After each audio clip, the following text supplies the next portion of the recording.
Nitro with the nice flow.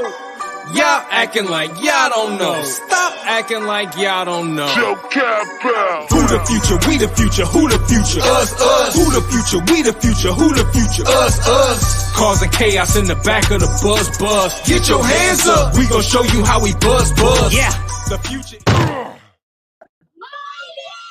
Annoying. Go. Thanks, Mom. And you have cut rate car insurance and not even a Hail Mary. Slight delay. I apologize, gentlemen, ladies, gentlemen. On a suddenly not so casual Free Friday, it is CFB Knowledge for College. It is week 10. It is Friday, November 4th, 2022. It is Sharky Waters Nation, 9 words of lifestyle. Ride the wave or get out of the water. It is the Shark and the Gun. Guns picks. Early tip time tonight. 6 p.m. happy hour. Beautiful Friday. What's going on, brother? Hey, I'm loving this happy hour as Friday should be for all happy hours. And man, we are still cooking with gas. I was up 4 units last week. Still cooking with college. November is typically my best month. And I hope to continue the trend into week 1 of November. This is where we grind. This is where we make the cash. And we're going to be doing it by playing in the crumbs here. And you're going to see that with our picks. So I'm ready to go on this beautiful Friday. Happy hour style. Let's go. Speaking of beautiful, Ascend It Saturday will be November 5th, 2022. High noon, first play, Guns picks. Tulsa at home, fading a Tulane team, a smoking hot, best team of a generation team on the road. Coming off a sequence of wins, Tulsa +7, an official. Listen, I must be out of my mind to be fading the Tulane Green Wave. They are 7-1 against the spread this year, but I'm going to do it because I am that crazy. Let me tell you why. First of all, got to take this hat off right here. Put on the first buy hat of the show. We're going with Tulsa here, and let me tell you why. Tulsa's coming off a loss against SMU, 45-34, minus 70 net yard average. They have lost 4 out of the last 5. Yet the line is sitting here at +7, +7.5. Tulane coming off a good home win versus in a revenge spot, 38-28 versus Memphis, despite losing the net yards battle, ironically enough. Minus 71 net yards for that game, +4 turnover ratio was a deciding factor for Tulane. Now, Tulane is 4-0 straight up versus their conference opponents, +11 point differential, but they have a -6 net yard average against their conference opponents, which is kind of weird. That means they play into the level of their competition. Now, Tulsa has done well at home. They are +55 net yard average at home, +5 point differential. So you can't sleep on Tulsa when they are playing at home. Tulsa is good as a 7+ point dog historically with head coach Phil Montgomery. Dating back to 2015, they are 21-8 against the spread when they are a dog 7+ or more, and they are on a 12-1 against the spread streak in the last 13 in that scenario. Now, Tulane 1-7 against the spread versus Tulsa on the road, 4-13 against the spread in the last 17 meetings versus Tulsa. So Tulsa's got their number a little bit on this one. Now, Tulane is in a sandwich spot, a little bit of a sandwich spot in this one. They got the big win versus Memphis last week before the bye. They had a bye week last week. And now they got the most important game of their season, the circle game for the ACC number 1 spot. And that's going to be against UCF, folks. You don't think they're going to be looking ahead, not looking at Tulsa? I think they are here. And that's why I'm going to be taking Tulsa. So give me Tulsa +7, 2-unit special. 2-unit special. We love it. My first play, we're going to go back to the gun. We're going to go Shark first play and an alignment play with the gun. I'm only dropping 3 plays this week. These are the top spots on the entire board. We're going to Memphis, and we are going to the home locker room. We're buying Memphis +3.5, 1 unit. A lot going on in this particular game. You find a perfect merge dynamic to buy Memphis at home. Memphis comes in here on the campaign 0-3 in their last ball games, 0-3 ATS off heartbreaking losses in week 7, 8, and 9. Just going through it very quickly, their last home game, this team was favored by 1.5 points on Friday, October 7th against Houston. They gave up 26 points in the fourth quarter, largely unanswered, to blow the game to Dana Holgerson and the boys, including an onside kick and a late touchdown to lose. That triggered what really was back-to-back weeks of excruciating outright losses. The following week, a 4 OT loss at ECU. And 2 weeks ago, pre-bye on Saturday, October 22nd, came out absolutely uselessly on the road at Tulane, a game that Guns Picks did have Tulane correctly. Tulane was up, I believe, 30-plus points in the first half. Memphis tried to push back. Nonetheless, they come home, they get a revenge game, and they get an environment. They function very well, and they get an opportunity to fade UCF, a UCF team that we had last week as our top play. This is the inconsistency points, the consistency to the inconsistency, the zigzag effect. This is a revenge game, a 21-7 loss last year. Plus 3.5 is a key number. This game could come down to the wire. Conference play is tight. We're on the right number. Plus 3.5, 1 unit official. Guns Picks, alignment, I believe. Well, let's check on that one for a second because the buy hat is engaged.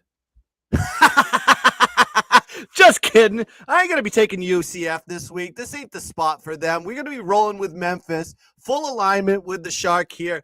UCF is coming off a humongous win for them. They beat Cincinnati in a revenge spot 25-21 last week, plus 172 net yards. Absolutely dominated on both aspects, score and in the net yards. Now, Memphis coming off a bye week after losing 3 straight back-to-back road losses versus some tough teams in ECU and Tulane. So let's not take that into account here. They're well-rested, well-prepared, and well ready to face this UCF team. Memphis team has dominated at home, like Shark has mentioned. Plus 10-point differential, 13-4 gets a spread as a home dog dating back to 2012. This team not only covers as a dog, they typically win straight up in Memphis. Now, Memphis passing team, 285 yards passing per game with Seth Hannigan, 64.9% pass completion, 8.1 yards per attempt, 15 touchdowns, 5 INTs. Not too shabby. Now let's look at the defensive in the passing game for UCF. They've been gashed in the passing game versus passing teams. 314 yards given up to Georgia Tech, 363 yards given up to SMU, 311 yards given up to ECU, 298 given up last week to Cincinnati. So they can get gashed in the passing game. Now, UCF has won 14 out of the last 15 straight up versus Memphis, but 2 out of the last 3 meetings were decided by only 1 point. The home team is 14-1 against the spread in the last 15 meetings dating back to 2005. Now you have UCF, like we talked about. Sandwich game. I did tell you about Tulane just a second ago. Guess who they have to play? They have to go on the road to go play Tulane. That is a tough spot. That is for the AAC. They may not be looking at this Memphis team very hard. At the very least, this would come down to a field goal. We got it at plus 3.5, and I love it here. It's going to be one of my top plays this week. Give me Memphis plus 3.5, 2.5 unit play. Yeah, I think that could be argued for a unit upgrade myself. And if I do, I will post that on Twitter, and it will be tomorrow afternoon at 3:30 p.m. 2 p.m. tomorrow afternoon, we're going to the Sun Belt, and we're finding 2 teams here in their first campaign in the conference. Marshall on the road. Marshall showing signs of sustainability. Off a loss last week at Old Dominion. Guns Picks, -3, an official.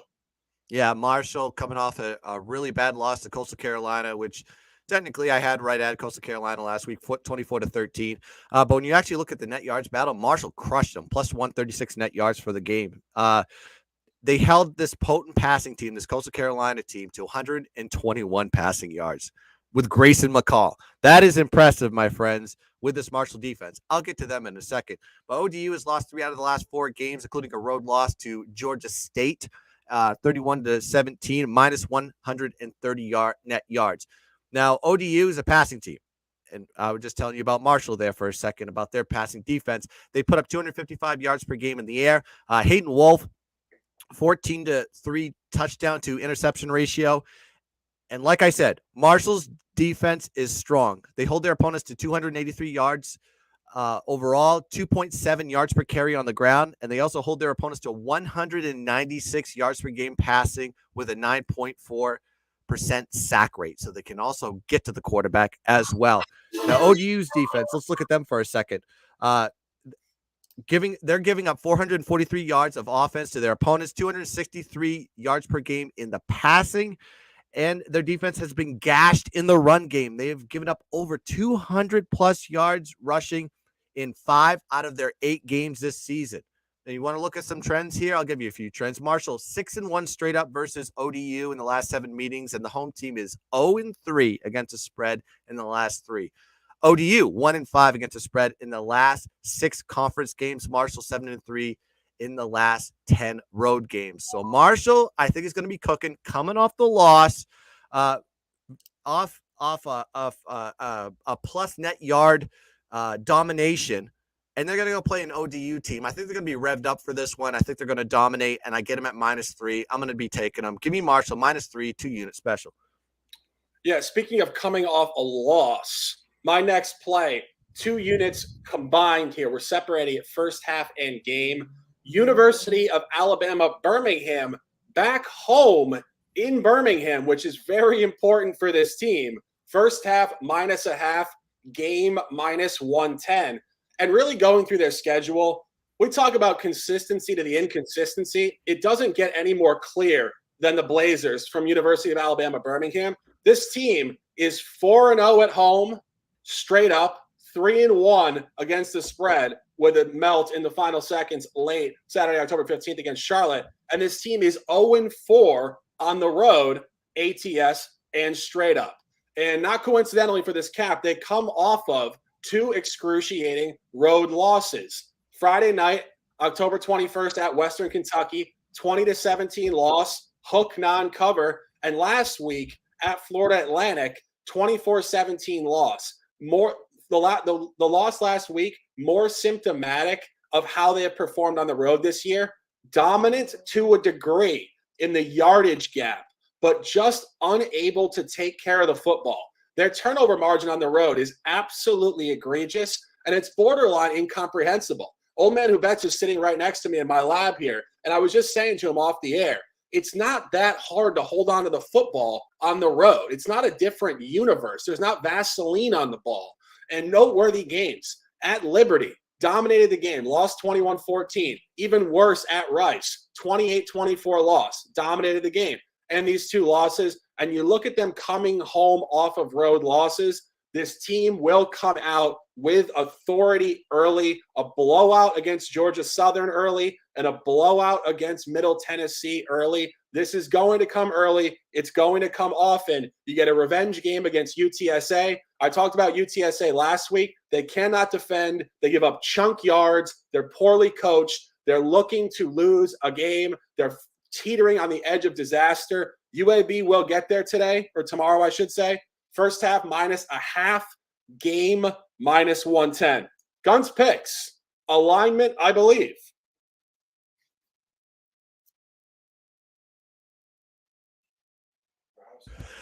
Sorry, muted mic. Here we go. We have a lot of alignment this week, and it's kind of impressive. So it's going to be dangerous for the books. Let me tell you what. I love UAB in this spot. Back-to-back road losses. Western Kentucky by 3 points. FAU by 7. In the FAU game, they actually had the net yards dominated, plus 128 net yards, 0 turnover ratio. And they still lost the game. So I can't really figure that out in my mind here. UTSA has won 5 straight and coming off a bye. They beat North Texas at home in their previous game, 31-27, plus 148 net yards for that game. So the games are getting a little bit narrower, a little bit closer for UTSA. So there may be some regression that we're seeing there. UAB had their struggles on the road, 0-4 straight up. So they're not a team you want to play on the road, but at home, they dominate. Plus 28 point differential at home, 496 yards per game, and plus 167 net yard average. So for some reason, UAB steps their game up in these spots. Now, UAB wants to run the ball. They have one of the best running backs in the country in Dwayne McBride, 1,143 yards, 7 yards per carry, 12 touchdowns. Very impressive. I think the only guy that is better than him is Chase Brown out of Illinois. The team is overall is 6.5 yards per carry. So as a committee, they can run the ball. UTSA, their defense has been gashed on the ground game, especially on the road. They give up 4.8 yards per carry, and they haven't really faced a running game like UAB. Now, UAB, good passing offense. They average 330 yards per game passing with an 8.5 yards per attempt. But UAB has done well defending against the pass, holding their opponents to 172 yards per game passing, and holds their opponents to 86 yards lower than their offensive season average, plus the revenge spot. That's right. UAB lost to UTSA 34-31 as 4.5-point road dogs last year. But UAB has won 4 out of the last 5 straight up versus UTSA. I think UAB is going to bounce back here. It's a perfect spot. All boxes are checked, and I'm going to be taking UAB for the game +1 2-unit special. Absolutely love that. And for those of you guys on YouTube in the chat, book it, love it, respect it, and dominate it. My final play is not booked yet personally. Something I'm looking at is James Madison on the road at Louisville. James Madison, of course, we bought correctly 4 straight weeks to open the year. But this team comes in here on an L2. They come in here in a game against Marshall where they just couldn't move the ball because their quarterback, Todd Centeio, transfer quarterback coming in here, got injured in practice, I believe, that week leading up to the game and could not play. Redshirt sophomore, I believe, Atkins came in there, useless to the highest level. And they only scored 12 points in the game, which for those of you who tailed us with JMU early season, no, that is not their brand of football. Their brand of football is just intense run game, intense exterior, and a great run defense. I believe the number 1 rated run defense in FBS this year. And you catch Louisville in an absolute dead zone spot, out of conference, off wins and covers. And I believe they play a big name team next week. I'm going to throw it to the gun. We're waiting for this to see if we get confirmation on Centeio playing tomorrow, because that is integral for this cap. We're not trying to back this backup quarterback who couldn't move the ball against Marshall 2 weeks ago.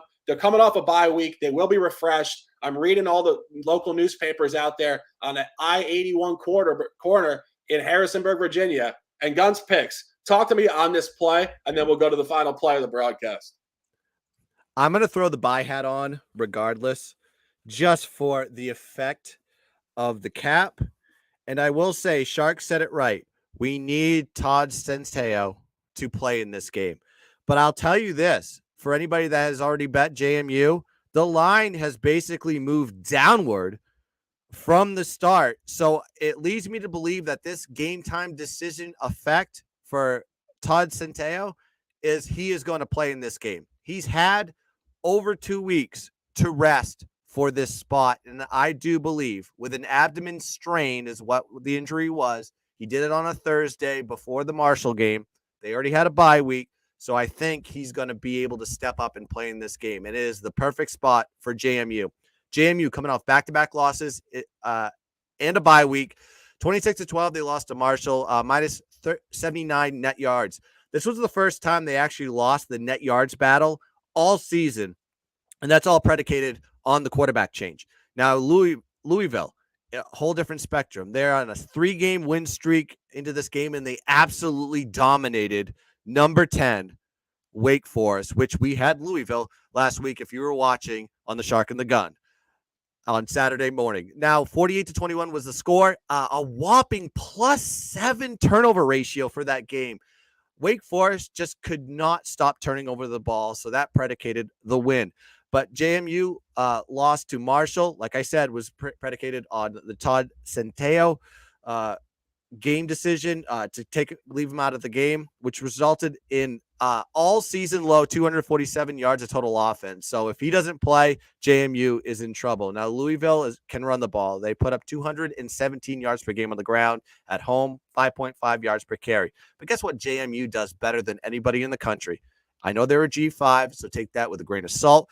They have a strong run-stopping defense. They've had it for years. They hold their opponents to 56 yards per game on the ground, 1.9 yards per carry. And it's not like they're playing the worst run teams in the country. They're playing some strong ones from a G5 level standpoint. But let's see what they can do against this Louisville team.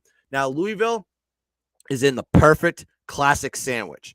They just dominated the number 10 team in the country, made them look stupid. And now, who do they have next? They have to go on the road to South Carolina to play, you know who, the Clemson Tigers.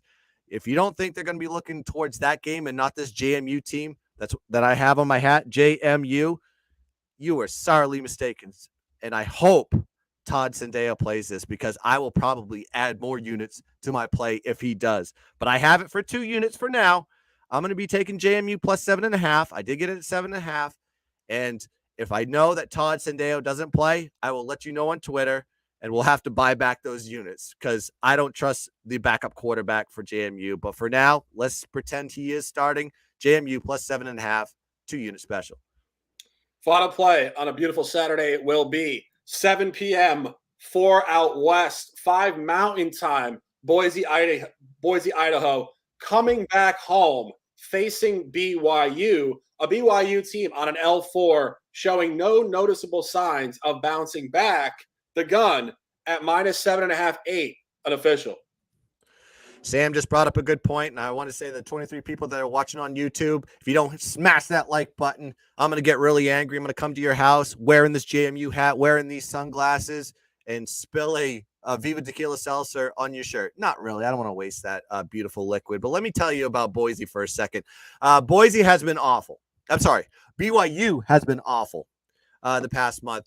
Their defense has given up 528 yards to their opponents, 6.1 yards per carry on the ground, and they have a minus 180 net yard average in the last 4 weeks. I say I'm only using this as a 4-week sample because BYU was really good in the first 4 weeks and absolutely abysmal the last 4. And it all has to do with their quarterback, Hall, who got hurt in the Utah State game, hurt his shoulder. He has been playing through that injury, and he has not been the same, so neither has the BYU offense. Boise, on the other hand, totally different perspective. Their first 4 weeks of the season, absolutely terrible. Guess what they do? They fire their offensive coordinator. They take Hank Bachmeier, who sounds like a 70s detective on a cop drama sitcom, and they put in a quarterback with some mobility. They decide to go run first offense. They put in Dirk Cutter as the offensive coordinator, and lo and behold, they find rejuvenation in the Boise Blue Turf boys, because they are averaging 239 yards per game on the ground, 5.1 yards per carry in their last 4 games. This is an absolutely total swing around. And let's talk about the Boise defense. They've never dropped off. They just didn't have the offense to back them up, but now they do. Strong this season. They only give up 232 yards per game, 167 yards per game on the Blue Turf, and the team has a plus 266 net yard average at home. This is 2 different polar opposites when it comes to where these teams stand today. So BYU, too many problems for me to back them, especially on the road. You have a Boise squad that has been humming all along with the coaching and the QB replacement. Boise is the play all the way, and for some reason, I see the public still betting BYU like it was week 1 or week 2 when everybody thought BYU was the team to maybe even make the college playoff as a G5. I don't think so, my friends. There's a reason why Boise is sitting here at minus 7.5, and I'm going to be taking them here. Give me Boise minus 7 and a hook, 2-unit special. That's the show for Saturday. 1 play tonight. The Gun, Pac-12 special, home team up in the Pacific Northwest. Guns, discuss this for the people. Somebody requested it. You did a video yesterday. Washington Huskies at home hosting Oregon State. What's going on here? Yeah, look, I'm going to be riding Washington here minus 4. Let me tell you why. Washington is coming off a bye after a close win versus Cal in what I consider the flattest of flat spots, 28-21. I think we did have Cal in that game, if I'm not mistaken. Plus 170 net yards for the game. Now Oregon is coming off a bye week as well. After dominating at home, they play Colorado, which is a bottom feeder of all bottom feeders, 42-9. Oregon is a good home team to back, but they are a good road team to fade. And let me tell you why. They average -8 point differential on the road, and their defense gives up 85 more yards to their opponents on average. So they actually are flat as hell when they play on the road. Now, Washington, similar aspect. They are a bad road team as well, but they are a good home team. They average +12 point differential at home, 96 more yards of total offense, and they give up 154 less yards to their opponents. And they also have a dominating +197 net yard average at home. So this screams to me to take Washington. Now, Washington can beat you in the pass game. 379 yards passing with QB Michael Penix, who's having a great year after transferring out of Indiana. 67.8 completion rate, 22 touchdowns, and 4 INTs, where Oregon State has been beaten in the passing game, especially on the road. 276 yards passing to their opponents, and it's a revenge game, folks. Oregon State beat Washington at home as 2-point favorites in 2021, 27-24. And that was the first time that Oregon State beat Washington straight up in the last 10 meetings. So I think Washington is going to want to step up here and go back to the domination that has been historic for the Huskies. I know the weather's going to be bad there, but that doesn't matter to me. I think Washington still steps up. Oregon State just doesn't play well on the road. And I'm just riding the Huskies here, -4. That is my play. I did put it on a video. And that is a 2.5 unit special for me. Yeah, I wouldn't disagree. As you mentioned, the splits are uncanny, particularly with Oregon State. Washington has been good at home, but I think Oregon State on the road, notably, historically, not very good. And conversely, excellent up in Corvallis. Speaking of excellence, that's the show for this week. Week 10, CFB Knowledge for College, the Shark and the Gun. My top 3 plays, Memphis +3.5, 1 unit. UAB first half. Time to turn up at home, boys. -0.5 and game -110. And we are looking right now, monitoring the quarterback situation with James Madison on the road in the ultimate sandwich out of conference spot for Louisville. The Gun, 12 noon in conference. Tulsa at home +7, fading a scorching hot Tulane Green Wave. 2 p.m. Marshall on the road, 3.5 at Old Dominion. Alignment, Memphis +3.5. Alignment, UAB. He's on +1 earlier this week. That's why you talk to him all week and get the CLV. 7 p.m. Boise State, 7.5, 8.